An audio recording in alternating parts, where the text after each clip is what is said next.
चलो 24वें मंत्र तक कर लिया था परसों। तो एक भक्त का प्रश्न था यहाँ पर कि हम लोग तो संसारी है, हम कब इसमें से बाहर निकल सकते हैं। जो उस दिन बड़ी लंबी चर्चा चली थी, तो उस दिन उन्होंने प्रश्न किया था, तो उसी का जवाब भगवान दे रहे हैं। उद्धव जी ने कहा कि वैसे तो योगी कभी, हे उद्धव, वैसे तो योगी कभी कोई निंदित कर्म नहीं करता, परंतु यदि कभी उससे प्रमादवश कोई अपराध बन जाए तो योग के द्वारा ही उस पापों को जला डाले। कृच्छ, चांद्रायण आदि दूसरे प्रायश्चित करने की जरूरत नहीं है, वो कभी न करे। भगवान क्या कहना चाहते हैं कि ऐसे तो भगवान का भक्त होता है, योगी होता है, कोई ऐसे कर्म कभी भी नहीं करता है। कदाचित कोई ऐसे तीव्र कर्मों के कारण कोई भी प्रकार का ऐसा दोष हो जाए, किसी की निंदा हो जाए, किसी को दुख दिया जाए, कुछ भी उनके हाथों से अजानता से भी कुछ हो जाए, तो ऐसे निंदित पापों को नाश करने के लिए उसको चांद्रायण आदि व्रत करने की जरूरत नहीं है। केवल वो योग का आश्रय लेगा, योग के आश्रय से अपने आप सब प्रकार के उसके पाप जल जाएंगे। अब योग का आश्रय का अर्थ क्या होता है? योग यानी जप और प्राणायाम। कोई भी ऐसा पाप नहीं जो प्राणायाम और जप के द्वारा नाश न हो सके। जप और प्राणायाम में इतना सामर्थ्य है। जप, आसन सिद्धि और प्राणायाम, ये तीनों के तीनों योग के मुख्य प्रवेश द्वार हैं। तो ये जो प्रवेश द्वार है, इसको अगर आप दृढ़ करके रखेंगे तो कैसा भी जीवन का पाप होगा, जीवन में पाप हुआ है तो सब प्रकार के पाप उन तीनों से आपके नष्ट हो जाएंगे।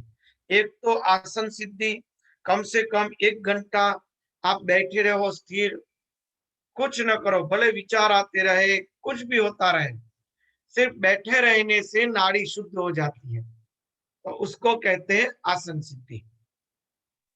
तो नाड़ी शुद्धि होती है। फिर प्राणायाम, प्राणायाम से भी नाड़ी शुद्धि होती है। तो प्राणायाम जो है, वो प्राणायाम भी हमारे सर्व प्रकार के पापों को नष्ट करने वाला है। दूसरा है जप, भगवान नाम का जप करो। वो तो सब जानते हैं कि जप ऐसा प्रभावशाली है कि संसार में कोई ऐसा पाप नहीं जो भगवान के नाम स्मरण से नष्ट न हो सके। और एक है प्रत्याहार, जो पैर के अंगूठे से लेकर शिखा तक के एक एक अंगों का जप करते करते ध्यान करते जाना है, और शिखा से फिर पैर तक आना है। ऐसे ऊपर नीचे बार बार होने की प्रक्रिया को प्रत्याहार कहते हैं। और प्रत्याहार जो है वो स्वयं याज्ञवल्क्य जी ने गार्गी को कहा था कि प्रत्याहार इतनी पवित्र प्रक्रिया है कि ब्रह्म हत्या जैसा पाप भी प्रत्याहार की नित्य प्रक्रिया करने पर नष्ट हो जाता है। तो इस प्रकार के योग का आश्रय लेने वाले व्यक्ति को कोई और प्रायश्चित करने की जरूरत नहीं। जीवन में चाहे कैसे भी पाप हुए हैं, क्योंकि संसार में रहते हो, कहीं ना कहीं किसी से दोष हो गया, किसी को डांट दिया, हमें पता नहीं है, व्यक्ति निर्दोष है फिर भी उसको कोई दुख दे दिया, कुछ भी, कुछ गलत करना पड़ा, गलत झूठ बोलना पड़ा, और कोई भी प्रकार का हमसे जो गलत हुआ है, वो सब प्रकार के कर्म पाप जो होते हैं वो इनसे नष्ट हो जाते हैं। कोई हमसे दुखी हुआ है, सब प्रकार के, तो उसके लिए कृत चांद्रायण जैसे व्रत करने की जरूरत नहीं। केवल योग का आश्रय लेने पर सब प्रकार के पाप नष्ट हो जाएंगे। भगवान कह रहे हैं अपने अपने अधिकार में जो निष्ठा है वही को गुण कहा गया है। अपना जो अधिकार है, उस अधिकार के अंदर उसको जो निष्ठा है ना, उसी को गुण कहते हैं। इस गुण और दोष और विधि निषेध के विधान से ही तात्पर्य निकलता है कि किसी प्रकार विषय आसक्ति का त्याग हो जाए, क्योंकि कर्म तो जन्म से ही अशुद्ध है, अनर्थ के मूल है। भगवान ने कहा है कि जिस प्रकार का हमारा गुण दोष होता है, उसी प्रकार की हमें न वर्ण व्यवस्था दी गई, आश्रम व्यवस्था दी गई, बाकी तो भगवान ने कहा है कि जन्म से अशुद्ध और अनर्थ होता है कर्म का मूल तो, यानी कि जन्म चाहे तो एक क्षुद्र, सब जन्म से तो क्षुद्र ही है। गीताजी में भगवान ने कहा है कि हर कोई अग्नि के साथ धुआं तो जुड़ा ही है, कोई भी कर्म निर्दोष नहीं है। तो सब कर्म जो है असल में तो अशुद्ध और अनर्थ के मूल ही है। पर जिस प्रकार का हमारा गुण और दोष होगा उस प्रकार का हमें वर्ण लिया जाए और उस प्रकार की आश्रम की व्यवस्था में हमें अपने आप को ढाल दिया जाए, तो क्या होगा, तो हमारी साधना में प्रगति करने में हमें दिक्कत नहीं रहेगी। अगर तमोगुणी स्वभाव है, शास्त्र समझ में नहीं आ रहे हैं, तो ऐसी स्थिति क्या हो गई, तो वो क्षुद्र अवस्था हो गई। तो क्षुद्र अवस्था में क्या करें, तो चलो तुम साधन भजन नहीं कर सकते, भगवान से प्रेम नहीं हो रहा है, मूढ़ स्थिति में हो, विषयों में और निंदित कर्मों में अति आसक्त हो, तो ऐसी स्थिति में तो उद्धार करना है तो क्या करेंगे, तो बस सेवा करो। सबसे पहला वो क्रम ले लो, सेवा, कि भी जितना बने दूसरों का भला करता रहे, दूसरों को व्यक्ति मदद रूप होती रहे, तो अपने आप अंतःकरण की शुद्धि होने लगेगी। तो क्षुद्र अवस्था के अंदर पहला प्रश्न आ जाएगा सेवा, बराबर है ना, सेवा करेंगे। फिर हमारी चित्त की भूमिका और आगे बढ़ेगी, और आगे बढ़ेगी, तो वो व्यक्ति क्या करेगा, वैश्य अवस्था में आ जाएगा, थोड़ा तीक्ष्ण बुद्धि वाला हो जाएगा, अच्छा व्यापार कर सकता है, इतनी दौड़ धाम कर सकता है, संपत्ति इकट्ठी कर सकता है, मगर वो भजन करने के लिए सामर्थ्यवान नहीं, भाई हमें साधन भजन के लिए समय नहीं मिल रहा है। अगर ऐसा व्यक्ति अर्थव्यवस्था में पड़ा है तो ऐसे व्यक्ति को क्या कहा जाता है, तो ऐसे व्यक्ति को कहा जाता है कि वैश्य अवस्था में है।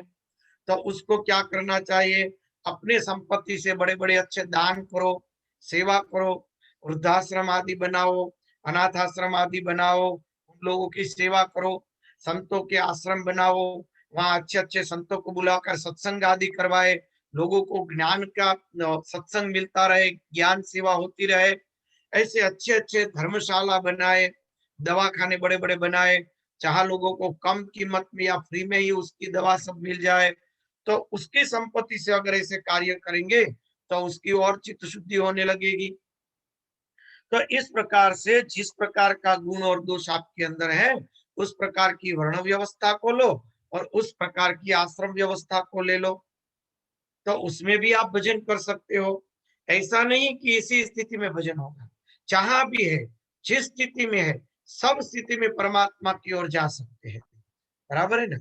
अगर कोई गुजरात से निकलेगा, सौराष्ट्र से, राजकोट से बंबई जाने के लिए निकलेगा तो 600 किलोमीटर तो उसको रन होगा। अगर सूरत से निकलेगा तो सिर्फ उसको 300 किलोमीटर ही होगा। तो जहां भी है अगर चलेगा तो वो पहुंचेगा, बराबर।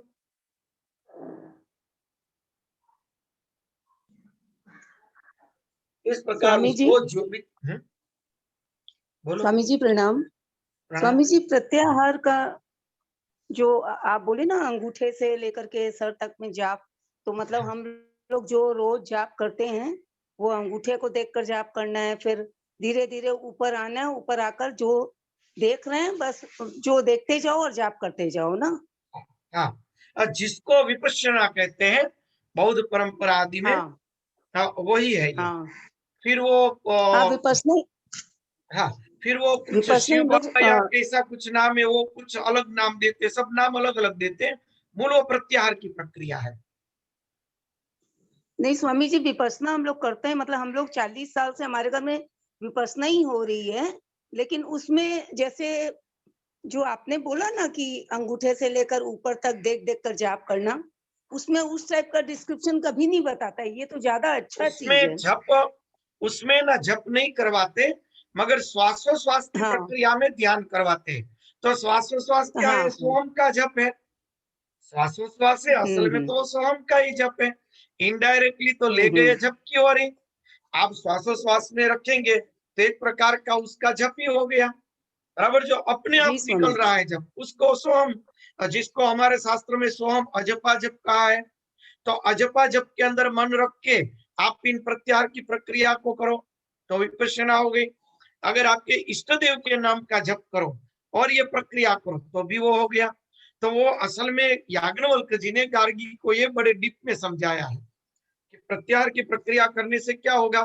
तो प्रत्याहार की प्रक्रिया करने से हमारे प्राणों के ऊपर काबू आ जाएगा। प्राणों के ऊपर काबू आ जाने पर स्वेच्छा से शरीर छोड़ने का सामर्थ्य प्राप्त होता है। जब शरीर छोड़ने का समय हुआ तो प्राण अपनी इंद्रियों से संकुचित हो रहा है, तो आपको तो हर रोज की आदत है, तो उन प्राण को संजो कर आप सुषुम्ना में प्रवेश करवा देंगे तो सिद्ध मार्ग में आप चले जाएंगे, कभी आपकी अधोगति नहीं होगी। तो इस प्रकार से इसको प्राणों को अपने काबू में करने की प्रक्रिया है, जिसको विपश्यना कहते हैं। तो श्वासोश्वास में ध्यान रखना, यानी कि वो जप ही हो गया, अजपा जप है ना। एक गृत से देखो वो तो अब अजपा जप है, सो हम चल ही रहा है, और उसके अंदर आपने मन रखा और मन लगा के आपने एक एक इंद्रियों पे अपने ध्यान किया, तो वही हो गया जप के साथ प्रत्याहार। सिर्फ समझाने की स्टाइल अलग अलग है, मूल तो सब एक ही जी जगह स्वामी इकट्ठे होंगे। इसका कारण है, जी एक मैं स्वामी आपको बात बताऊं, कोई भी व्यक्ति एक संप्रदाय की स्थापना करेगा तो वो व्यक्ति एक संकुचित मानस से करना पड़ेगा। क्यों? क्योंकि हम लोग जो मूढ़ दशा में है, मूढ़ दशा में व्यक्ति को एक तरफ ले जाना है, बराबर है। जैसे दो तीन व्यक्तियों के साथ तो काम नहीं करना है, हजारों व्यक्तियों के साथ काम करेंगे, अलग अलग प्रकार के हजारों मूड वाले व्यक्ति होंगे, सब अपनी अपनी बुद्धि से चलेंगे, तो सबको एक दिशा में ले जाना कठिन हो जाएगा। तो संप्रदाय के अंदर एक तंत्र रचा जाता है, उसके अंदर एक सिद्धांत डाला जाता है, क्योंकि सामने वाला व्यक्ति तो मूड है, उसको तो पूरा ज्ञान ही नहीं, तो उसको तो बालक की तरह ही समझा देना पड़ेगा कि इतने सिद्धांत में तुम्हें चलना है। गोयंका जी थे, वो ये बात समझते थे कि ये सोहम का मंत्र है, एक एक व्यक्ति को समझाना ठीक नहीं रहेगा, इसलिए उसके लिए एक जड़ नियम रख दिया कि वे आपको विपश्यना करनी है तो कोई भी प्रकार की माला जप नहीं करना है, हम कहेंगे वैसे आप करेंगे। सही बात है, क्योंकि क्या होगा, जी सब स्वामी अपने अपने संप्रदायों को, सब अपने अपने इष्ट को, सब अपने अपने जप को लाएंगे और इतना सिर दर्द खड़ा कर देंगे कि सामने वाले व्यक्तियों को हैंडलिंग करना कठिन पड़ जाएगा। तो कोई भी जी संप्रदाय की स्वामी रचना होती है तो उसके जो मेन व्यक्ति होते हैं वो बुद्धिपूर्वक रखते हैं, तो ये बुद्धिपूर्वक रखी हुई वस्तु है। तो सामने वाला व्यक्ति क्या करेगा, इसको जड़ता से ले लेकर, नहीं छप इसमें कुछ आएगा ही नहीं, सिर्फ श्वासोश्वास को देख के करना है। मगर उस व्यक्ति को बेचारे को पता नहीं कि श्वासोश्वास को देख के जो कर कहा है वो असल में है क्या, असल में वो जप ही है सोहम का। सोहम के जप के अंदर आपके मन को लगा दिया जो अपने आप चल रहा है और आपने प्रक्रिया की, तो उसी तरह आपके गुरु मंत्र को भी रख सकते हो, तो उसमें कोई दिक्कत ही नहीं, बराबर है ना। जी स्वामी जी हाँ तो उसी तरह जी वो स्वामी जी गोयंका जी अपने स्थान पे सही थे, मगर प्रैक्टिकल जब सूक्ष्म में जाएंगे तो उसका विज्ञान पता चल जाएगा कि सूक्ष्म में असल में जी उसका स्वामी हाथ ये है। इसलिए विपश्यना है तो वो अपनी जगह पूरी ठीक है, वो सही है, वैसे ही करना चाहिए, तो उसमें भी जप ही है, बराबर है ना। वो श्वासोश्वास यानी जी जब स्वामी जो मूल अपने आप चल रहा है, जब उसको अजपा जप को पकड़ने की प्रक्रिया हो गई, उसके अंदर भी जी आप स्वामी देखो तो संवेदना है, संवेदना और प्राण दोनों को एक किया जाता है, बराबर है ना। वही उसी को कहते हैं अपने सुरता, जहां संवेदना और प्राण को एक करने की प्रक्रिया आती है उसको सुरता कहते हैं। तो अलग अलग संप्रदाय में अलग अलग आचार्यों ने अलग अलग विधि बताई। जैसे मैंने कहा था कि माला करते हैं तो माला के अंदर ये स्पर्श हो रहा है तो संवेदना हो गई, और मन में मंत्र हो रहा है, बराबर है। तो संवेदना और संवेदना यानी प्राण और मन यानी विचार, दोनों को एक कर दिया, प्राण और विचार को, बराबर, दोनों को एक कर दिया। तो इसी प्रकार से ये प्रक्रिया करनी होती है। तो ये दोनों एक होने पर अपने आप एक विद्युत उत्पन्न होता है, और वो विद्युत हमको ज्ञान प्रदान करता है, वो योग अग्नि कहते हैं। योगाग्नि प्रकट करने के लिए किसी भी तरह से दो चीज को एक करना है, एक संवेदना है, एक विचार है। विचार है वो मन है, संवेदना है वो प्राण है। प्राण और विचार दोनों को एक, संवेदना और विचार दोनों को एक करना है, मन और प्राण को एक करना है। तो कैसे करेंगे?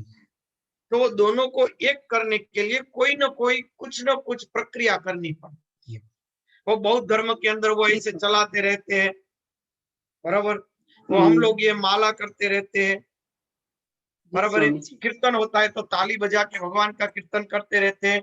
और संवेदना हम्म, यानी प्राण और विचार यानी मन, वो दोनों को एक करने की सारी प्रक्रिया है। विचार और संवेदना दोनों एक हो जाए, यानी प्राण और मन एक हो जाए, तो अपने आप योगाग्नि प्रकट होगी।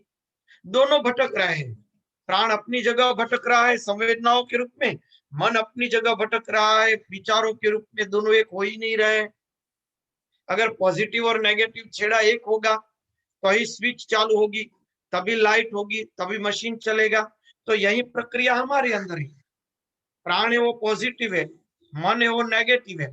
उस दोनों को एक करने के लिए कुछ ना कुछ आपको प्रक्रिया करनी पड़ेगी। वो दोनों को एक करने के लिए जो प्रक्रिया है उसको संप्रदाय कहते हैं, उसको एक तंत्र कहते हैं, उसको एक परंपरा कहते हैं। तो हर परंपरा में एक डायरेक्शन में चलना पड़ता है, बराबर है ना। तो हम अभी किस जी बात से स्वामी इकट्ठे हुए, सब बुद्धिजीवी है, तो यहाँ वो संकुचितता हम नहीं रखते हैं। तो यहाँ वो विशालता से बात करें क्योंकि सब समझने वाले हैं। और जो नहीं समझने वाले होते तो उसको एक संप्रदाय पकड़ा दिया जाता है कि भाई तुम्हें इसी तरह से करना पड़ेगा, कोई दलील मत कर। अपने आप अंदर शुद्धि होगी तो अपने आप उसको समझ में आ जाएगा, बराबर है। जी स्वामी जी स्वामी जी तो इस प्रकार से जिस प्रकार का आपका वर्ण है, जिस प्रकार का आपका गुण और दोष है, उस प्रकार के वर्ण को धारण कर लो, बराबर। उसी प्रकार के क्षत्रिय वर्ण को कि शरीर को सशक्त बहुत बनाया है, 15-20 व्यक्तियों को भी झुझुम के तो हरा देता है, खुराक आदि भी बढ़िया है, शस्त्र आदि विद्याएं उसको भाती है। तो ऐसे व्यक्ति क्षत्रिय भाव में रहता है, तो धर्म के लिए लड़े। कोई बुरा कर रहा है तो उसको डांट के कह दे कि भी तूने इस गांव में कोई बुरा काम किया तो तेरी खैर नहीं। कोई बस में जा रहा है, वहां किसी नादान व्यक्ति को वो छेड़ रहे, परेशान कर रहे दूसरे गुंडे व्यक्ति, तो उसको मार पीट के कह देगा कि अभी तूने कभी भी ऐसा काम किया तो तुम्हें सजा देंगे। तो एक छात्र धर्म हो गया, एक धर्म की रक्षा के लिए अपना सामर्थ्य प्राप्त किया और उसको उपयोग किया सामर्थ्य का। और ज्ञान, ब्रह्म ज्ञान का जो उपासना करता है वो ब्राह्मण है। तो इस प्रकार के जिस प्रकार की आपकी बौद्धिक स्थिति है, जिस प्रकार के आपके गुण है और दोष है, उस प्रकार की वर्ण व्यवस्था के अनुसार आपको डाल देना है। क्योंकि हर कर्म कोई न कोई दोष से जुड़ा हुआ है, कोई न कोई कुछ न कुछ दोष से तो जुड़ा हुआ है। खुद भगवान ने गीता जी में कहा है कि वेदों में भी बहुत से दोष पड़े हैं, सब जगह कुछ न कुछ दोष तो पड़ा ही है। तो उसी प्रकार से आश्रम व्यवस्था कि भी आपको पढ़ाई वगैरह अच्छी लगती है तो ब्रह्मचर्य आश्रम में आप पढ़ाई करिए। आपको विषय भोग की तीव्र लालसा है, आप उसको भोगते बिना आप उससे निवृत्त नहीं हो सकते हैं, तो मुक्त भाव से आप गृहस्थ को स्वीकार कर लो। तो गृहस्थ आश्रम में हो गए, तो वहां पे जो शास्त्रों के नियम है, शास्त्रों नियम से आप सब प्रकार के भोगों को भोग के आप निवृत्त हो जाओ, फिर वानप्रस्थ में चले जाओ। तो इस प्रकार से आपको जिस प्रकार का आपके गुण और दोष पड़े हैं, तो उस प्रकार के गुण दोष के अनुसार आपको कर्म व्यवस्था के अंदर जुड़ के परमात्मा की प्राप्ति करनी चाहिए। और उसके अंदर जो विधि निषेध का है, उस प्रकार के विधि निषेध को आपको पकड़ के रखना है। जैसे ब्रह्मचारी है तो उसके नियम अलग है, और जो गृहस्थ है तो उसके नियम भी अलग है। तो दोनों को अपने अपने नियम पकड़ के रखने हैं। उस प्रकार से अपने अपने जो विधि निषेध है, उन विधि निषेध को पकड़ के रखना है। और जो विषय की आसक्ति है, उन आसक्ति को त्याग देना है। विषय का भोग करना है मगर आसक्ति का त्याग करके। तो कर्म तो जन्म से ही अशुद्ध है, अनर्थ का मूल है, मगर इस प्रकार से धारण करके उससे भी कर्म का आश्रय लेकर मुक्त हो सकते हैं। शास्त्र का तात्पर्य उनका नियंत्रण नियम ही है। देखा, शास्त्र का तात्पर्य तो केवल नियंत्रण करना और नियम में रखना, दो ही काम है, बराबर है ना। उसके अंदर हर शास्त्रों में अलग अलग वस्तु का ही। क्यों? क्योंकि हर समय हर जगह कुछ ना कुछ गलत था, तो उस गलत वस्तुओं को काटने के लिए अलग अलग नियम दिए गए। जिस प्रकार से तंत्र के अंदर बड़ी खराब विद्याएं आ गई, हमारे भारत में बलि प्रथाएं आ गई, मनुष्य की भी बलि देने लगे, इतने आताताई राजा आदि हो गए। तो ये बौद्ध धर्म आदि आया, जैन धर्म आदि आया, तो उसके अंदर उसका विरोध करके वो स्थापित करना पड़ा। फिर शंकराचार्य जी आए, उसके अंदर विकृति आई तो शंकराचार्य जी ने स्थापित किया। शंकराचार्य जी के अंदर भी विकृति आई तो उस तक, क्योंकि 400-500 वर्ष में कोई ना कोई विकृति आ जाएगी, तो उसके अंदर विकृति आई तो रामानंद संप्रदाय आया, तो उसके अंदर जो विकृतियां थी उसको हटा के एक वैष्णव संप्रदाय की एक नई स्थापना की।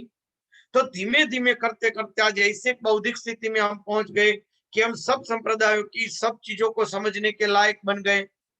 क्योंकि पहले जमाने में पढ़ाई लिखाई कुछ थी नहीं, खाना पीना भी था नहीं, राजा रजवाड़ों के अंदर बचपन से ही खेती काम करते, भेड़ बकरियां चराते या गैया भैंस आदि चराते, जंगलों में रहते, कुछ देखा ही नहीं था, कुछ सुना ही नहीं था, विज्ञान क्या पता नहीं था।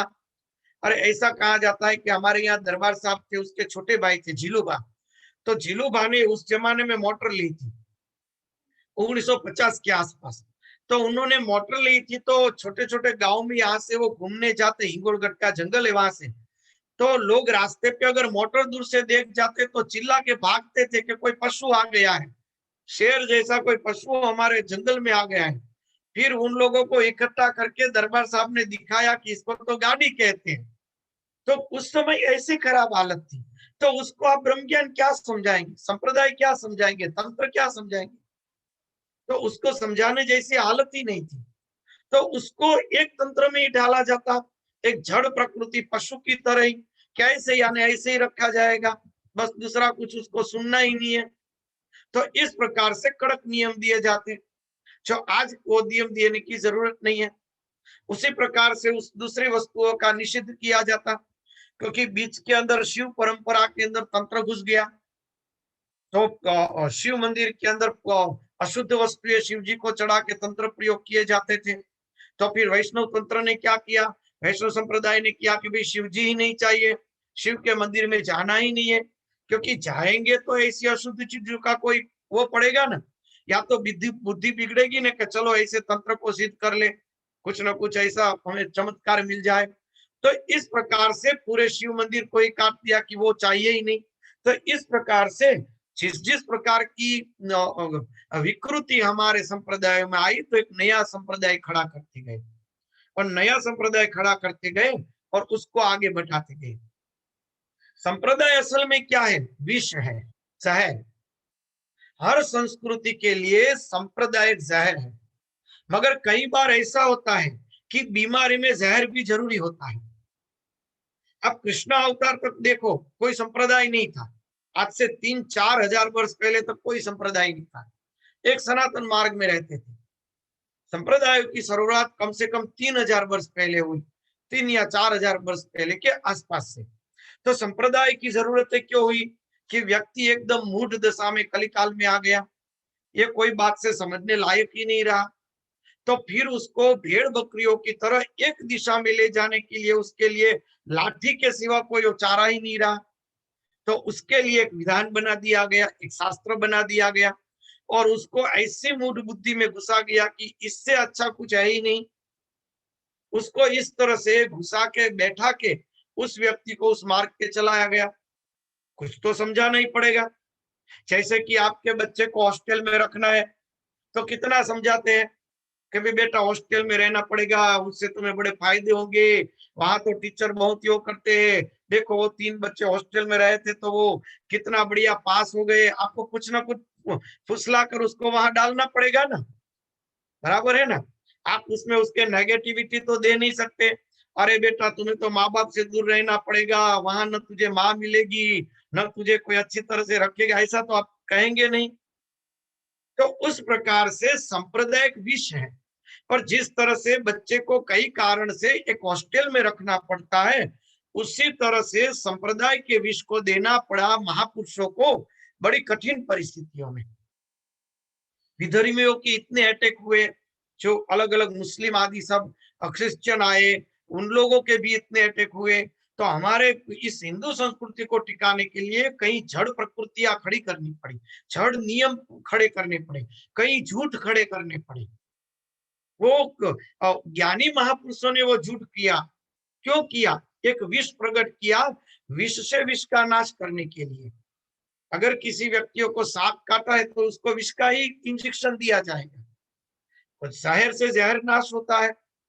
तो हमारे समाज में जब विकृति आती है तो उन विकृति रूपी जहर को, जो नेगेटिविटी है, जो समाज को दूषित कर रही है, तो नेगेटिविटी को नाश करने के लिए अब महापुरुषों ने क्या किया? संप्रदाय रूपी पॉजिटिव विष दे दिया, पॉजिटिविटी दी। असल में वो भी एक संकुचितता ही है, वो भी सांप्रदायिकता ही आपको आत्मज्ञान तक तो नहीं पहुंचाएगी, वो भी आपको कोई ना कोई जगह आपको रोक देगी, कहीं ना कहीं कील पे टांग देंगी आपको, उसको भी छोड़ना पड़ेगा। तो महापुरुष क्या सोचेंगे कि सारे के सारे कोई ब्रह्मज्ञानी तो होने वाले नहीं, कोई इतना त्याग करके तो जाने वाले नहीं, तो क्या करना है भाई? ये कीली पे तो टंगा रहेगा, कभी ना कभी कोई अच्छा महापुरुष मिलेगा तो वहां से ऊपर उड़ा देगा, मगर वहां तो वो कीचड़ में तो नीचे नहीं पड़ेगा। तो इस प्रकार से एक संप्रदाय दिया जाता है। तो भगवान ने क्या कहा कि शास्त्र का तात्पर्य उसका नियंत्रण और नियम ही है। यही बात आ गई ना कि एक संप्रदाय दिया जाता है। तो संप्रदाय क्या है? एक प्रकार का नियम और नियंत्रण, इन दोनों ही उसका तात्पर्य है। बाकी तो ज्ञान तो मुक्त है, आत्मज्ञान जितना विशाल मुक्त कुछ नहीं है, मगर वो ज्ञान अगर आपको समझा दिया जाए तो साधारण व्यक्ति को अगर सत्य समझा दिया जाए तो वो व्यक्ति पूरा का पूरा नास्तिक और अधर्मी हो जाएगा। जिस प्रकार से हिरण्यकश्यप था, थोड़ा सा उसके अंदर बाकी था ज्ञान, उन्होंने मूल सिद्धांत समझ लिए तो वो राक्षस हो गया। बराबर अगर आपको कहा जाएगा कि आप खुद ही परमात्मा हो, दूसरे की जरूरत ही नहीं, आप खुद ही सृष्टि के बनाने वाले और आप खुद ही अपना संचालन चला रहे हो, तो व्यक्ति क्या करेगा? बराबर साबित हो गया तो क्या करेगा? ईश्वर का नाश करेगा, ईश्वर का कोई स्वीकृति ही नहीं करेगा। तो ईश्वर की स्वीकृति रूपी एक विष दिया गया। वो विष किस लिए दिया गया? ये जीव भाव रूपी विष का नाश करने के लिए। मैं जीव हूं, मैं विषयी हूं, मैं अहंकारी हूं, मैं संकुचित हूं, मैं जन्म और मृत्यु वाला जीवात्मा हूं, मैं शरीर से जुड़ा हुआ हूं, इसके बिना मुझे कुछ अच्छा नहीं लगता। तो इस प्रकार की निम्न विकृति का नाश करने के लिए उसको एक पॉइजन दिया गया कि तुम भगवान की शरण में जाओ। बराबर है ना? तो वो विष स्वीकारना ही पड़ेगा, भले वो विष है। भगवान की शरण में जाएंगे तो अंत में पता चलेगा कि हमारे सिवा कोई और भगवान है ही नहीं, कुछ बना ही नहीं। शास्त्रों को गाली देने लगेगा व्यक्ति, मूड हो जाएगा। इसलिए परमहंस लोग क्या करते हैं? अवधूत स्थिति में रहते हैं, अपने ही मलमूत्र अपने के शरीर के ऊपर लिपटते हैं, खप्पर में खाते हैं। बराबर है ना? उसको किसी बात की पड़ी नहीं है, फिर भी वो ज्ञानी है। हाँ बोलिए। इन बातों का सार ये हुआ स्वामी जी कि हमको किसी एक को पकड़ के पहले आगे बढ़ना चाहिए, अच्छा सही चुनाव करके, फिर उसके बाद हमारा खुद का अध्ययन और अभ्यास काम आता है। कि हम खुली आंखों से देखें और क्या मेरे लिए उचित है। मतलब जितना हम अध्ययन और अभ्यास करेंगे उससे हमको अपने ही अंदर वो योग अग्नि जो आप कह रहे हैं वो प्रकाश प्रकट होगा, तो हमको सब कुछ साफ साफ अपने आप दिखने लग जाएगा। हाँ, अपने आप दिखने लगेगा। जो भी देखो, आपको एक मैं अनुभूत बात बताऊं कि जैसे व्यक्ति की उम्र बढ़ती है तो संसार का ज्ञान उसको दिया नहीं जाता, अपने आप प्राप्त हो जाता है। उसी प्रकार से जैसे ही साधना बढ़ी तो अपने आप आपको ज्ञान सब प्राप्त हो जाएगा, आपको कहीं पुस्तक पढ़ने की भी जरूरत नहीं रहेगी। सही बात है ना? पढ़ने की भी जरूरत नहीं रहेगी। जैसे आपने पहले एक बार बताया था ना कि फिर जड़ता को पकड़ लेते हैं। किसी संप्रदाय के साथ हुए तो उस संप्रदाय को ही पकड़ लिया, फिर वो अगर गलत भी, मान लीजिए कभी गलत भी हो जाता है, विकृति आ जाती है तो उस विकृति को भी पकड़ लेते हैं। हाँ। जड़ता को नहीं पकड़ना है। मुझे ये लगता है कि जान जाने के बाद अपना अभ्यास ही काम आएगा, अध्ययन और अभ्यास, वही स्वाध्याय करते रहें, अभ्यास करते रहें, वही काम आएगा। तो प्रकाश में फिर सब कुछ स्पष्ट दिखने लग जाता है, तो फिर पतन नहीं होता है। मूल जो सिद्धांत है ना, उस सिद्धांत को पकड़ के कोई एक संप्रदाय को पकड़ो कि भाई जैसे भगवान चैतन्य महाप्रभु जी तो हरे कृष्ण पूरा का पूरा त्याग और भगवान के नाम स्मरण में ही आस्वादन लेना। तो फिर इस प्रकार से शिव तंत्र को पकड़ा तो उसी तरह से पकड़ो, अगर उन्होंने राम भगवान को पकड़ा तो उसी प्रकार से पकड़ो। तो जो उसके मूल सिद्धांत है असल में तो वही आएगा, ज्ञान की ओर जाना। तो उसको पकड़ के बस भजन करते रहो बस। फिर बाद की विकृतियों को छोड़ दो, बाद के झगड़ों को छोड़ दो, तो आपकी प्रगति निश्चित है। बाकी तो हर जगह अग्नि के साथ धुआं रहेगा ही। साधना रूपी भी एक कर्म ही है और उसके साथ भी कोई ना कोई धुएं जैसी गलत चीजें रहेगी। तो उसमें से धुएं को हटा देना है, अग्नि को पकड़ लेना है। जहां तक हो सके प्रवृत्ति का संचय ही करना चाहिए, प्रवृत्ति का संकोच ही करना चाहिए, यानी कि जितनी बने इतनी कम प्रवृत्ति करनी चाहिए, जितना बने उतना। जो साधक समस्त कर्मों से विरक्त हो गया हो, उनमें सुख दुख बुद्धि रखता हो, मेरी लीला कथाओं में प्रति श्रद्धालु हो, और यह भी जानता हो कि कभी भोग और न भोग वासनाएं दुख रूप है, किंतु इतना सब जानकर भी जो उनके परित्याग में समर्थ न हो, उसे चाहिए कि उन भोगों को तो भोग ले, परंतु उन्हें सच्चे हृदय से दुखजनक समझे और मन ही मन उसकी निंदा करे तथा उसे अपना दुर्भाग्य समझते रहे। देखा, वो अभी प्रश्न कर रहे थे बेन, वो जैन है, उनका ही प्रश्न, उस दिन मेरी साधना के बारे में बात हो रही थी, तब आपने प्रश्न पूछा था कि हम लोगों का तो उद्धार कब होगा। तो उद्धार तो सबका उद्धार होगा। तो क्या करना है, पूर्व जन्म के आपके कोई ना कोई अभी वासनाएं बाकी रही है, तो इसलिए आपको गृहस्थ में जाना पड़ा है, तो उसमें कोई दोष नहीं। मगर मन से अंदर से संकोच रखो कि निंदित कर्मों को मुझे नहीं करना है। धीमे धीमे अपने आप वहां से आप निवृत्त हो जाओगे, धीमे धीमे आप वहां से बाहर निकलते जाओगे। तो भगवान ने कहा है कि चाहे भले ही मेरे प्रीति वाला हो, भले ही मेरी लीला कथाओं में श्रद्धा है, तो ये भोग दुख देने वाले है, सब कुछ पता है, फिर भी कई बार ऐसा होता है कि तीव्र प्रारब्ध कर्म और तीव्र पूर्व के कर्म उसको गृहस्थ में खींच के ले जाते हैं। तो उसमें भी वो अपनी भगवान को सतत प्रार्थना करता रहे और उसको अपना दुर्भाग्य मानता रहे, तो कभी ना कभी धीमे धीमे वो उसको बाहर निकाल देगा। अगर वो ऐसा मानेगा कि नहीं, इसमें कोई बात नहीं, ये तो सब संसार भी भगवान का स्वरूप है, भुगतने में कोई दोष नहीं, तो ऐसा करने पर क्या होगा, भोग वृत्ति से अगर जगत को भुगतते जाएंगे और अपने आप के साथ छल करते जाएंगे तो कभी बाहर नहीं निकलेंगे, तो कभी बाहर हम नहीं निकलेंगे। बाहर निकलने के लिए उसके अंदर हमें दोष दृष्टि डालनी पड़ेगी। दोष दृष्टि जिस बात में डालेंगे, खाने का शौक है, अच्छे अच्छे पहनने का शौक है, अच्छा घूमने का शौक है, तो ऐसे शौक जो है वो तो एक तरीके से हमें बंधन रूपी है। तो ऐसे शौकों के अंदर निंदा देखना जरूरी है कि भी हमें अच्छे अच्छे कपड़े पहनने का बहुत शौक है, अच्छी बात है, कपड़ा लेंगे, मगर फिर प्रार्थना भी अंदर से कर लेंगे कि अरे भगवान, मेरा जो अच्छे अच्छे कपड़े पहनने का शौक है उनसे हमें बाहर निकालो। एक तरफ से तो वो भी हमारे लिए निंदित है।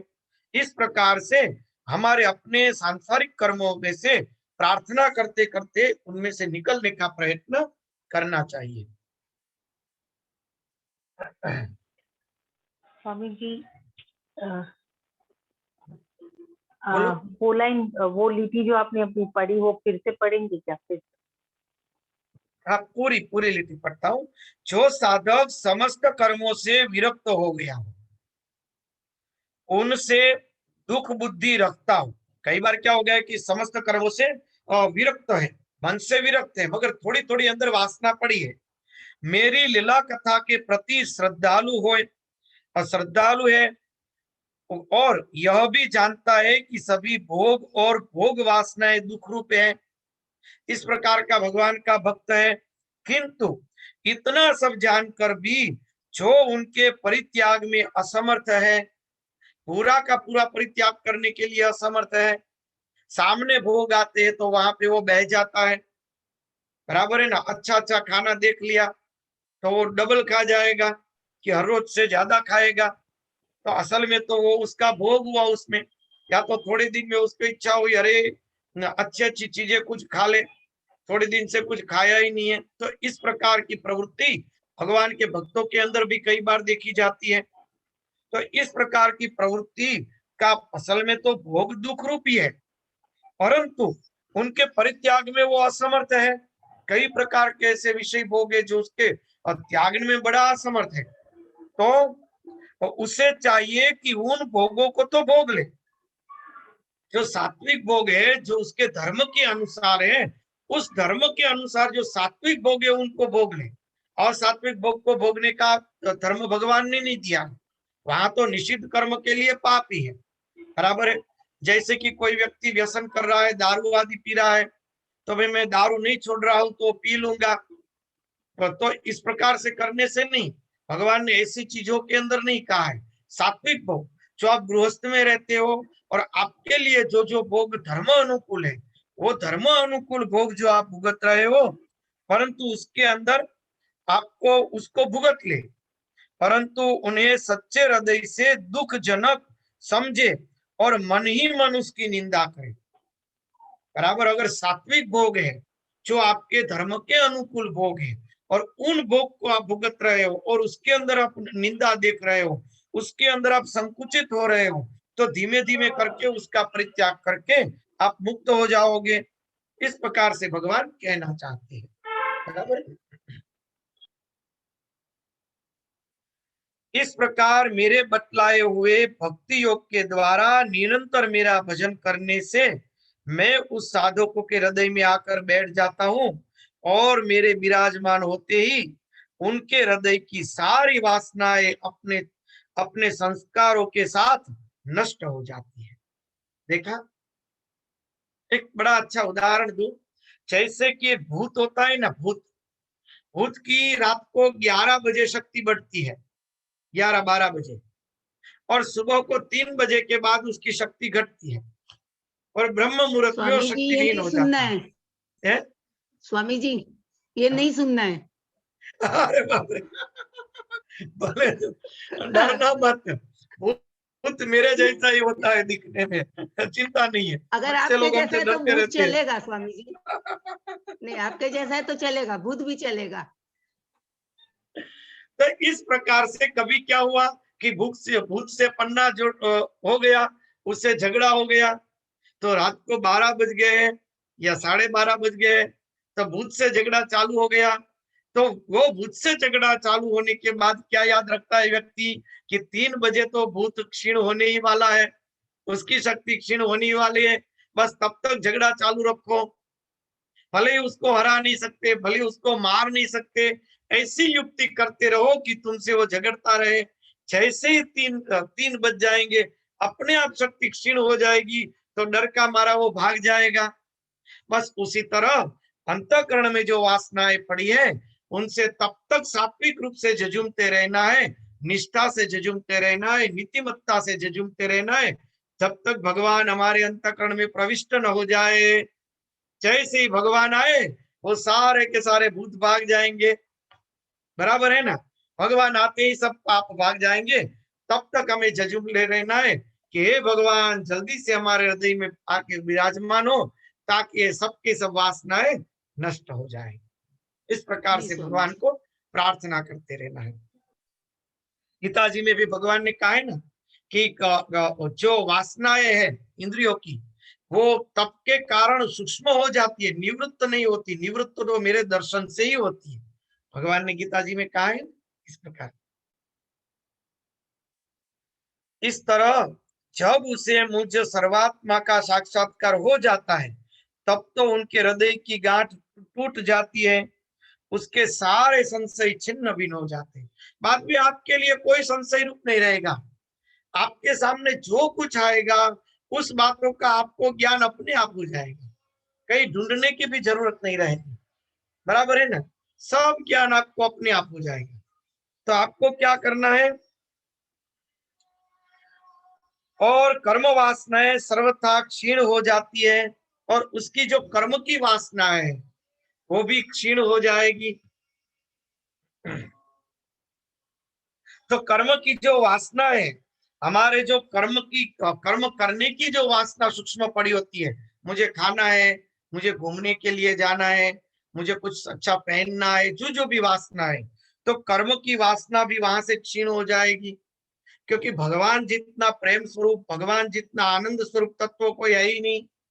और असल में देखो तो हमारा खुद का मूल तत्व जब हमें मिल गया तो फिर दूसरा कुछ ढूंढने की जरूरत ही नहीं। इससे जो योगी मेरी भक्ति से युक्त और मेरे चिंतन में मग्न रहता है, उनके लिए ज्ञान अथवा वैराग्य की आवश्यकता नहीं होती। ये बहुत ही अच्छी समझने जैसी बात है, इसका विकृत अर्थ मत करना। भगवान बोले हैं, बड़ी सूक्ष्मता से बोले, बड़ा सोच समझ के बोले। भगवान ने क्या कहा? इससे जो योगी मेरी भक्ति से युक्त, योगी शब्द रखा है भगवान ने, अकेला भक्त शब्द नहीं रखा, अकेला ज्ञानी शब्द नहीं रखा, योगी शब्द जोड़ के भगवान आगे चले। और आगे भगवान ने योग की व्याख्या के अंदर अष्टांग योग दे दिया, बराबर है ना। योग, भक्ति और ज्ञान तीन भगवान ने दिए थे, तो उसके अंदर अष्टांग योग दिया था ना भगवान ने, यम नियम आसन, इनको मैं योग कहता हूँ। कुछ 2-3 पन्ने पहले ही बात हुई थी, 3-4 दिन पहले। तो क्या कहा है कि इससे जो योगी मेरी भक्ति से युक्त, योग को तो पकड़ के ही रखना है, मेरी भक्ति से युक्त और मेरे चिंतन में मग्न रहता है, उसके लिए ज्ञान अथवा वैराग्य की आवश्यकता नहीं होती। तो भगवान क्या कहना चाहते हैं कि अगर तू योग का आश्रय करेगा, भगवान ऐसे उद्धव को कह रहे हैं कि नित्य ध्यान करेंगे, नित्य जप करेंगे, नित्य प्रत्याहार करेंगे, नित्य संध्या करेंगे, नित्य भगवान की पूजा करेंगे, भगवान को ही धरा के हम स्वीकार करेंगे, तो इस प्रकार से हम जीवन जीना चालू कर देंगे, तो विशेष ब्रह्म ज्ञान की कोई आवश्यकता नहीं है। सब कुछ ब्रह्म है, वो चित्त में रखना है, उसका ज्यादा अभ्यास करने की जरूरत नहीं। अपने आप भक्ति और योग के कारण अंतःकरण शुद्धि हो जाएगी और अपने आप अनुभव हो जाएगा बिना कुछ सोचे। और इस तरह वैराग्य की आवश्यकता, यानी कि बिल्कुल वैराग्य रहित नहीं रहना है, उच्छंद और भोग में नहीं जीना है। कैसा वैराग्य कहा है? उत्तम वैराग्य कहा है कि जो घर बार छोड़कर विरक्त भाव से चले जाते हैं जंगलों में, फटे हुए कपड़ों में, जंगल में अवधूत वेश में भटकते हैं, ऐसे वैराग्य की जरूरत नहीं है। आप जहां भी हो, जिस स्थिति में हो, उस स्थिति में भजन कर लो, मगर अकेली भक्ति की बात नहीं, योग सहित भक्ति की बात है, बराबर है ना। योग सहित भक्ति की बात, प्राणायाम करो, ध्यान करो, अष्टांग योग। स्वामी जी यहाँ योग का मतलब क्या हुआ? भक्ति के साथ योग मतलब क्या है योग? हाँ देखो, योग का मतलब भगवान ने आगे ही कहा है, हम लोगों ने कल परसों ही पढ़ा था। देखो 24वां मंत्र है, यम नियम आसन प्राणायाम प्रत्याहार धारणा ध्यान और समाधि आदि योग मार्ग से वस्तु तत्व का निरीक्षण और परीक्षण करने वाली आत्मविद्या से यानी ज्ञान मार्ग से तथा मेरी प्रतिमा की उपासना यानी भक्ति मार्ग अर्थात कर्मयोग, ज्ञान और भक्ति योग से मन परमात्मा का चिंतन करने लगता है और कोई उपाय नहीं है। देखा, तो भगवान ने योग मार्ग में क्या कहा है? योग मार्ग में स्पष्ट शब्द कहा है कि यम नियम आसन प्राणायाम प्रत्याहार धारणा ध्यान और समाधि, और नीचे उसके अंदर कर्मयोग शब्द लिखा है, यानी कि कर्मयोग यानी कि योग, ध्यान योग, ध्यान योग को ही कर्मयोग कहा है। और 6ठे अध्याय के अंदर भगवान बोले कि मैं तुम्हें निष्काम कर्मयोग बताता हूं, पर भगवान ने बातें तो ध्यान की कैसा आसन चाहिए, कितना ऊंचा आसन चाहिए, किस प्रकार से ध्यान करना है, किस प्रकार से प्रत्याहार करना है, कैसा एकांत लेना है, भगवान ने तो वो बात कही। यानी कि निष्काम कर्मयोग यानी कि योग मार्ग, बराबर है ना, जिसको पातंजल योग अष्टांग योग कहते हैं। तो भगवान खुद ने योग का अर्थ ये अष्टांग योग ही लिखा है शास्त्र के अनुसार।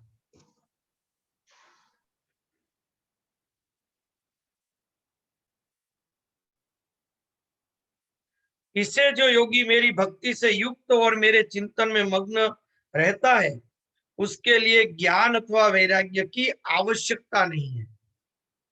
और आगे शब्द क्या हुआ? भक्ति से योग से युक्त होकर मेरे चिंतन में मग्न रहता है। अगर आप योग से युक्त हैं, अष्टांग योग का नित्य उपासना कर रहे हैं, अगर आप भगवान की भक्ति यानी भगवान से अत्यंत प्रेम है और आपका चिंतन सदा परमात्मा में मग्न है, तो आपको विशेष कोई ज्ञान की भी जरूरत नहीं, तो विशेष आपको कोई वैराग्य की भी जरूरत नहीं, क्योंकि अपने आप दोनों दास होके आ जाएंगे। ज्ञान और वैराग्य तो भक्ति के पुत्र है, तो भक्ति के पुत्र यानी इस प्रकार की भक्ति के पुत्र, इस प्रकार की भक्ति करने पर अपने आप ज्ञान प्राप्त होगा, अपने आप ही वैराग्य भी प्राप्त होगा, उसको छोड़ देने की जरूरत नहीं। अगर वैराग्य बढ़ नहीं रहा है, अगर ज्ञान बढ़ नहीं रहा है और संसार की वासनाएं बढ़ रही है, तो समझ लो कि हमारी भक्ति के अंदर, हमारे योग के अंदर कुछ न कुछ क्षति है, बराबर, कोई न कोई हमारी भूल हो रही है। उसका कल्याण तो प्रायः मेरी भक्ति के द्वारा ही हो जाता है। कर्म, तपस्या, ज्ञान, वैराग्य, योग का अभ्यास, दान, धर्म और दूसरे कल्याण साधनों से जो कुछ स्वर्ग, अपवर्ग और मेरा परम धाम अथवा कोई भी वस्तु प्राप्त होती है, वह सब मेरा भक्त मेरे भक्ति योग के प्रभाव से ही यदि चाहे तो अनायास प्राप्त कर सकता है।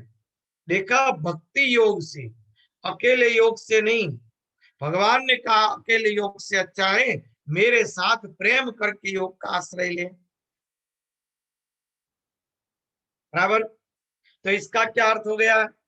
इसका अर्थ हो गया, जो अभी बात हुई थी उस बात पे मुड़ के हम आते हैं कि श्वासोश्वास के ध्यान रखकर प्रत्याहार की प्रक्रिया करनी और भगवान का जप करके भगवान के प्रत्याहार की प्रक्रिया करनी, बराबर। तो दो मार्ग हो गए, श्वासोश्वास वाला वो ज्ञान मार्ग हो गया, ज्ञान रूपी योग, जो श्वास चल रहा है वो ही हमारा स्वरूप है, अजपा जप सोहम, और उनके साथ हमारे अंगों की प्रतिक्रिया करते हैं प्रत्याहार की, तो हो गई विपश्यना यानी ज्ञान मार्ग हो गया, ज्ञान को पकड़ के रखा।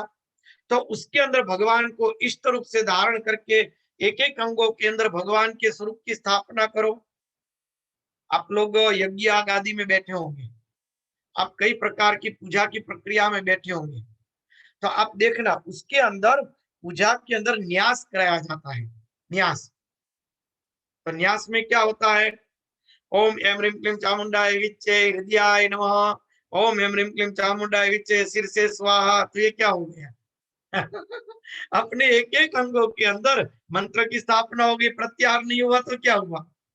बराबर है ना, प्रत्याहार ही हो गया, उसको न्यास शब्द कह दिया तंत्र के अंदर। आप देखो सर्वांग न्यास, उसके अंदर एक एक अंगों का न्यास किया जाता है पूरे शरीर का। फिर क्या होता है? ये हाथ का कर न्यास, कर की उंगलियों के अंदर किया जाता है। तो ये न्यास का अर्थ क्या है? आपके एक एक अंगों के अंदर भगवान के स्वरूप की स्थापना करनी है। हम क्या करते हैं पूरे दिन? हमारे एक एक अंगों के अंदर वासनाओं की स्थापना करते हैं, विकृतियों की स्थापना करते हैं। ये अच्छा पहना है, ये अच्छा मैंने मेकअप किया है, ये अच्छा हम घूमने गए, अच्छे हमने बूट पहने हैं, मैं कितना बढ़िया लग रहा हूं, यानी हमारे इंद्रियों के अंदर वासनाओं की स्थापना करते रहते हैं।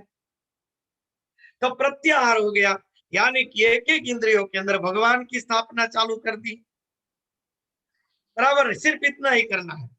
जो पूरे दिन हम वासनाओं की स्थापना हमारे इंद्रियों में करते हैं, उसके अंदर हम अपनी इंद्रियों के अंदर भगवान की स्थापना कर दे। एक एक अंगों को, शरीर को श्रृंगार करते हैं, मेकअप करते हैं और देखते हैं कि हम कितना बढ़िया लग रहे हैं, पर उसी तरह से एक एक अंगों के अंदर भगवान और मंत्र की स्थापना कर दे, तो वो जो हमने अपने कितने अच्छे लगते हैं उसी के लिए हमारे जो एक एक शरीर के अंगों को बढ़िया बनाया है, दिखावना बनाया है, और उसके अंदर जो हमारी वासना है वो नष्ट हो जाएगी, उसके अंदर भगवान की स्थापना हो जाएगी, तो अपने आप अंतर्मुखता हो जाएगी, बराबर है ना। तो उसकी उसी प्रकार से प्रत्याहार कहा जाता है, उसी को विपश्यना कहा जाता है, उसी को तंत्र के अंदर अभी मैं क्या बोला शब्द में भूल गया आपको, न्यास कहा जाता है। तो इस प्रकार से किसी भी प्रकार से भगवान ने कहा है कि हर प्रकार से तुम मेरे साथ सर्व अंगों से जुड़ने का प्रयत्न करो। खाए तो प्रसाद, देखे तो भगवान, सूंघे तो भगवान के चरणों की सुगंध, सुने तो भगवान का सत्संग, स्पर्श करे तो भगवान का विग्रह, चले तो भगवान के मंदिर की ओर, बस जो भी करे, सोचे तो भगवान की कथाएं, सुने तो भगवान की कथाएं, बोले तो भगवान का कीर्तन, बस इस प्रकार से हर इंद्रियों से भगवान की ओर बढ़ते जाओ। अपने आप आपके अंतःकरण की शुद्धि हो जाएगी। एक एक अंगों से भोगों का चिंतन किया है, उसलिए आपका अंतःकरण भोगमय बन गया, उसलिए वो अंतःकरण आपको जगत दिखा रहा है। एक एक इंद्रियों से भगवान का स्मरण चालू कर दो, अपने आप अंतःकरण शुद्ध हो जाएगा, भगवान आर पार दिखने लगेगी, आपको कहीं ढूंढने जाने की जरूरत ही नहीं। बराबर ने, वो तो नित्य साथ है, सिर्फ इतना ही करना है। एक डिब्बा भर के कील भरा है, बराबर, कील भरा है तो क्या करेंगे, तो उसके अंदर धीमा नल चालू कर दो, वो उछल उछल के पानी निकलता रहेगा, वो उबार आके पानी निकलता रहेगा। अब 1 महीने के बाद देखो, डिब्बा एकदम पारदर्शक नीचे का तल दिखाई देगा, वो पूरा कचरा निकल जाएगा। बराबर है ना, कुछ नहीं करना है। आपने इसे उल्टा करके निकालने के लिए किया तो निकला नहीं, इतना चिकना था कि वो कुछ ना कुछ पदार्थ डाले तो उसके ऊपर भी चिपक गया। हमारी वासना वैसी है, निकलती ही नहीं है, इतनी चिकनी है। जो भी निकालने के लिए डालते हैं उसको भी घुसा देता है, उसमें भी विकृतियां ला देता है। तो क्या करना है कि भगवान के भक्ति रूपी, भगवान के मंत्र रूपी, भगवान के ध्यान रूपी नल चालू कर दो, अपने आप सब धुलता जाएगा, धुलता जाएगा, धुलता जाएगा, पूरा जो हृदय का डिब्बा है वो साफ हो जाएगा। बराबर है ना, पूरा डिब्बा साफ हो जाएगा। बस धीमा नल, तेल धारावत चालू रहना चाहिए। हर रोज 1-1 चम्मच पानी डालने से कुछ नहीं होगा, वो भी याद रखना है।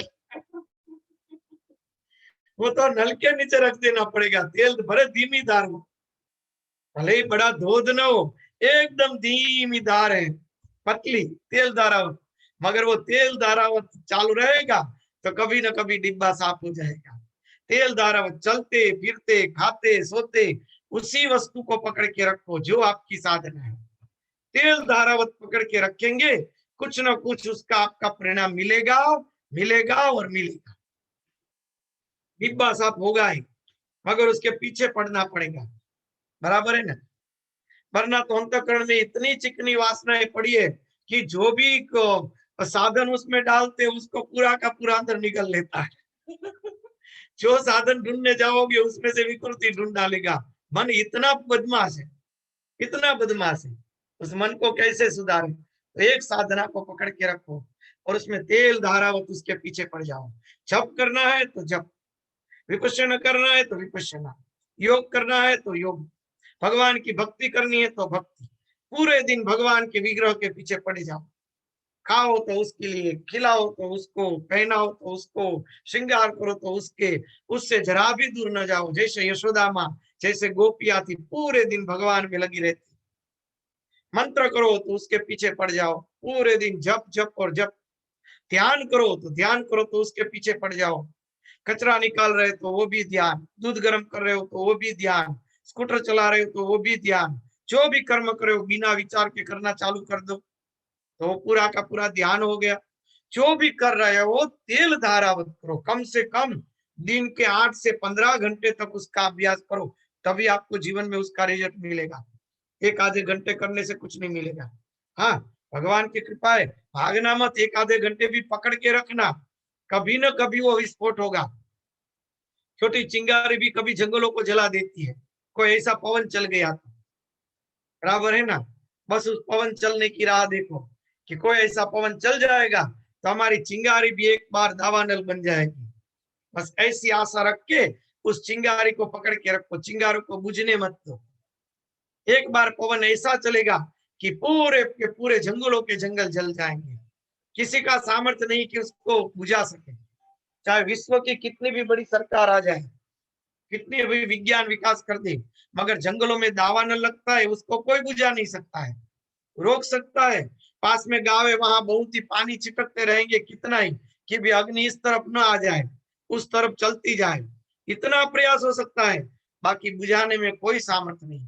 उसी तरह मीरा, नरसी, तुलसी, मां आनंदमयी ऐसी विभूतियों की तरह एक बार ऐसी चिंगारी की दावानल बन जाएगी, फिर किसी का सामर्थ्य नहीं जो आपको बुझा सके। ईश्वर प्राप्ति होके ही रहेगी।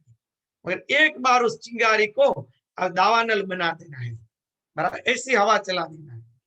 तो थोड़ा पकड़ के रखो, धीमे धीमे उसको बढ़ाते जाओ। मगर सच्चा रिजल्ट कब मिलेगा? मैं अनुभव से कहता हूँ 8 घंटे से 15 घंटे तक, कम से कम 8 घंटे उसके पीछे पड़ जाओ। आपको एक प्रैक्टिकल आप लोगों का ही अनुभव बताऊं। आपका एक बेटा है, वो आपके जो पति है या पिताजी है, जिसके भी तो बिजनेस के अंदर उसको डेवलप करना है, उसको बड़ा हो गया है तो बिजनेस के अंदर उसको स्थापित करना है, तो कम से कम कितने घंटे उसको बिजनेस में जाना पड़ेगा? क्या वो आधा घंटा अपनी ऑफिस में जाएगा तो चलेगा? 20 वर्ष से भी वो धंधा नहीं सीख पाएगा। कम से कम 8 से 10 घंटे उस धंधे के पीछे पड़ेगा। सोएगा तो भी धंधे के ही पीछे रहेगा। तो देखना वो 3 से 4 वर्ष के अंदर बढ़िया बिजनेसमैन बन जाएगा, बराबर है ना? एक बिजनेसमैन बनने के लिए भी आपको 8-10 घंटे रोज उसके अंदर लगाने पड़ते हैं, मजदूरी करनी पड़ती है। तो भगवान का स्वरूप प्राप्त करने के लिए 8 घंटे भगवान में मन रखना कौन सी बड़ी बात है? ये तो बड़े सस्ते में मिल रहा है, फिर भी किसी को नहीं चाहिए। एकदम सस्ते में। जो 8 घंटे में आपको बिजनेस मिल रहा है, उस 8 घंटे में आपको ब्रह्म पद मिल रहा है। सिर्फ कन्वर्ट करना है। जो एक समय 8 घंटे आप बिजनेस में डाल रहे थे, सुबह को 9-10 बजे चले जाते हो तो शाम के 7-8 बजे आते थे और पूरा बिजनेस में मन रखते थे, तो एक बड़े बिजनेसमैन बन गए। तो उसी तरह आप सुबह से शाम तक भगवान में मन लगा दो, तो क्या भगवान रूप नहीं बन जाओगे? 100% बन जाओगे। अभी वो प्रकट हो जाएगा अंतःकरण में, वो दूर है ही नहीं। मगर क्या होता है, बिजनेस में जितना हम झूमते हैं उतना भगवान के लिए समर्पित नहीं होते हैं। बस इतना समर्पित हो जाओगे तो कितना सस्ते में मिल गया। बिजनेस तो एक बार चला जाएगा, पूरा का पूरा करोड़ों रुपये या अरब के इसको भी जला देंगे। कोई बच्चे चिता की चंदन की चिता नहीं जलाएगा, सड़ी हुई लकड़ियां ही रखने वाला है, या तो इलेक्ट्रिक में डाल देंगे। अभी तो पैसे किस काम के? कपड़े भी उतार लेंगे। कोई बच्चा ऐसा नहीं कहेगा कि मेरे पिताजी के हाथ में वो सोने की घड़ी है, भले ही सोने की घड़ी रही मेरे पिताजी के साथ में जाएगी, उसकी खुद की कमाई है, हमें क्यों निकालनी है? कोई नहीं कहेगा, तुरंत वही निकाल लेंगे ना, कुछ साथ में नहीं जाएगा। तो फिर भगवान का भजन 8 घंटे कर लो, कुछ बाकी नहीं रहेगा। क्या कह रहे हैं आप? स्वामी जी, 8 घंटा बिजनेस करके जो मिलता है और 8 घंटा भगवान को ध्यान से जो मिलता है, उसका डिफरेंस अगर लोग समझ जाए ना तो ये कलयुग नहीं सतयुग हो जाएगा। वाह। सही बात है, क्योंकि हमें स्थूल प्रलोभन ही दिखाई देता है, सूक्ष्म प्रलोभन दिखाई नहीं देता है। अरे स्वामी जी, आजकल तो बोलेंगे सारे दिन धर्म ध्यान में बैठी भी हो, घर का काम नहीं है क्या? बिजनेस नहीं करना है क्या? खाएंगे क्या? ये जवाब मिलेगा। बराबर है। मगर जो कर्म करो आप, मैंने कहा ना, झाड़ू लगा रहे तो भगवान के लिए, दूध गर्म कर रहे तो भगवान के लिए, सब्जी लेने जाओ तो भगवान के लिए, उस कर्म को भगवान में जोड़ दो। बिजनेस की तरफ सब छोड़ने की भी जरूरत नहीं। हाँ, नहीं, चीज समझ में आ रही है, लेकिन हम जो आप बात बोल रहे थे ना, उसका एक हम हंसी का जवाब दे रहे थे ना। सही बात है, ऐसा सोचती है स्वामी जी। सही बात है आपकी, कि व्यक्ति ऐसा ही सोचेगा कि 8 घंटे उसके बदले बिजनेस करेंगे तो कुछ ना कुछ पाएंगे तो सही, वरना खाएंगे क्या? हाँ, इससे हमको क्या मिला, लेकिन उससे जो मिल रहे हैं और जो आगे जा करके अगले जन्म, पिछले जन्म, पिछला जन्म, उसके आगे जन्म जो मिलेगा, वो उतना बुद्धि थोड़ी है स्वामी जी सब में। पर देखो, मैं हूँ, वो तो ये सोचेंगे तो भगवान की कृपा से भजन किया। देखो, मैं अभी हूँ, भगवान की कृपा से बचपन में भजन किया, तो आज कौन सी खामी रही? कोई खामी नहीं रही। भगवान ऐसे हथेली में राज रजवाड़े में रख रहे हैं, बड़े करोड़पति नहीं रहते, ऐसे हम रहते हैं और मौज से जीते हैं, बराबर है ना? स्वामी जी, तो मौज से जीते हैं। दृष्टि और सोच का डिफरेंस है, तो प्रकृति अपने आप दे देगी। जो संत बन जाए उसके लिए तो कहावत ही है ना स्वामी जी, सदा दिवाली संत की, आठों पहर आनंद। पर देखो, भगवान की कृपा थी, ये भगवे नहीं पहने थे, सफेद कपड़े में थे, उस समय भी इतना राज किया, माँ के आशीर्वाद थे। उस समय भी कभी हमने अपने पिताजी को ये नहीं किया कि एक नैपकिन कितने रुपए का आया है, कभी कोई वहीवट ही नहीं किया, भगवान के भजन के लिए छोड़ दिया। तो क्यों? एक दृढ़ता थी कि भजन करना ही है, कुछ जगत में चाहिए ही नहीं, भले श्मशान में बिना कपड़ों के पड़े रहेंगे, मगर भजन के सिवा कुछ नहीं करना है। तो वो दृढ़ संकल्प अंतःकरण का होगा ना, तो प्रकृति में अपने आप जगह बन जाएगी, अपने आप। मेरी बुआ जी है स्वामी जी, हाँ ज्यादा ज्यादा अगर ये सब बात करेंगे ना, आज हम अपने लड़के को बोले कि ज्यादा मुंह नहीं रखेंगे, तुमसे आशा नहीं रखेंगे, तो बोलता है गीता क्लास करते करते तुम दीक्षा ले लो और हम लोग के घर से जाओ। बोलता है अब तुमको गीता क्लास नहीं करने देंगे, तुम रास्ता भटक गई हो। देखो इसमें क्या करना है, इसमें विवेक रखना है। जैसे पागलों के दवाखाने के अंदर जो डॉक्टर होता है, वो कभी पागल को ये नहीं कहता कि तू पागल है, उसको तो यही समझाएगा कि तू ठीक है, तू समझदार है, पागल हम हैं, मगर तुम्हें ये कपड़े पहनने पड़ेंगे, तुम्हें इस कमरे में रहना पड़ेगा, इसी तरह सोच समझ के करना पड़ेगा, वरना ये लोग हमें पागल साबित कर देंगे। नहीं स्वामी जी, जब हम उसको ये बोल रहे हैं तो उसको क्या समझ में आ रहा है कि मेरी माँ मेरे को प्यार करना बंद कर रही है। हाँ, क्योंकि उस बेचारे का तो दोष नहीं है, वो तो संकुचित मानस से देखेगी व्यक्ति, तो उस प्रकार से उसको कहने की जरूरत नहीं। हाँ, थोड़ा डर बैठ गया है सबको। बाहर से हमें प्यार का दिखावा करना है, बाहर से दिखावा करने का कोई दोष नहीं है, अंदर से हमें सत्य को पकड़ के रखना है, बराबर है ना? लेकिन स्वामी जी ये सच है, ये सच है स्वामी जी, ज्यादा आशा नहीं करना चाहिए, ज्यादा मुंह नहीं करना चाहिए, ये तो एकदम एग्जैक्ट फैक्ट है दुनिया। हाँ, लेकिन ये चीज समझाए कौन ना। पर इसीलिए क्या करना है, बाहर से दिखावा करना है और अंदर से जो सत्य है उसको पकड़ के रखना है। जैसे कि माँ बच्चे को क्या कहेगी, अरे तू तो शरारत करेगा तो वो बावा को दे दूंगा, हमारे गुजराती में बावा कहते क्या साधु संतों को, वो उसको दे दूंगा, तुझे उठा जाएंगे। मगर क्या सही में हमारे जैसे बाबा आके कहेंगे तो आपका बच्चा दे दो तो आप देंगे? नहीं देंगे, सिर्फ बाहर से दिखावा करते हैं बच्चे को डराने के लिए। उसी तरह से बाहर से दिखावा करना है व्यक्ति को समझाने के लिए, बराबर। चलो हरिओम प्रभु। स्वामी जी आप अपनी बुआ की बात नहीं हाँ, बुआ की बात कुछ कह रहे थे आप।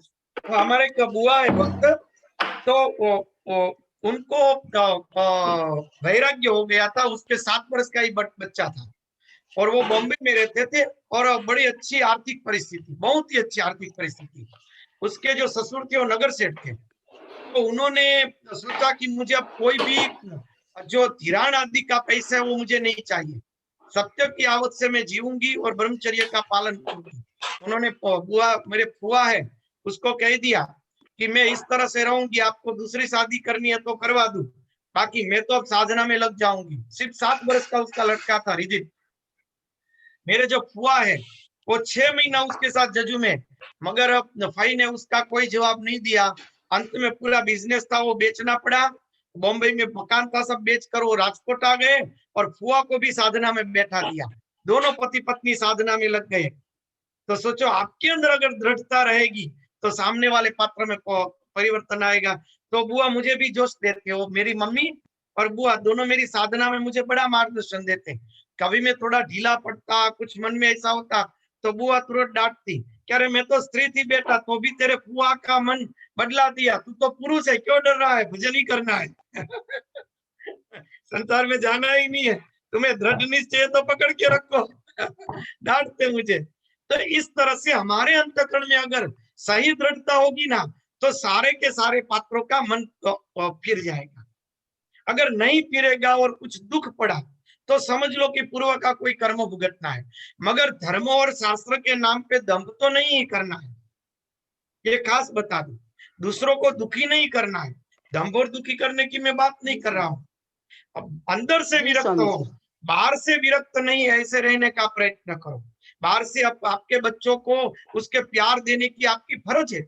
वो बेचारा सोच रहा है कि मेरी माँ मुझे प्यार से हाथ घुमाएगी, मेरे सिर पे बाजू में बैठाएगी, वो एक आशा लेकर आपके पास आए, आपने उसको जन्म दिया है, तो उसके प्रति आपको ये नहीं कहना अरे तुम आया है दूर चला जा, ये नहीं कहना है। उसको प्यार करना है, भगवान मान के प्यार करना है, और भगवान मान के प्यार करेंगे तभी आपकी साधना सही है। वैराग्य का अर्थ क्या है?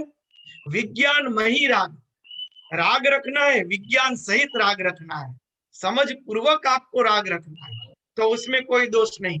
बाकी छोड़ देने से तो कुछ नहीं होगा, कभी ना कभी बलात्कार अंदर से सब उठेगा तो आपका अधोपतन करवा देगा।